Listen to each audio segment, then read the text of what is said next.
Bugün biz fəxrlə deyə bilirik və eyni zamanda görə bilirik ki, əvvəllər Azərbaycana qarşı olan münasibətlər indi tam əksinə olub və artıq Azərbaycan regionda və dünyada öz sözünü deyir.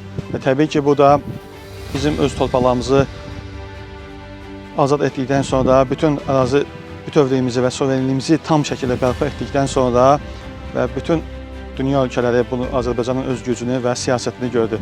Əvvəllər Azərbaycana qarşı olan negativ fikirlər var idisə və yaxud da hər hansı bir öz istəklərini həyata keçirmək istəyirdisə, amma bugün artıq Azərbaycan öz sözünü deyir və dünya ölkələri də, hətta lider ölkələr belə Azərbaycanın istəkləri, siyasəti ilə razılaşmağa və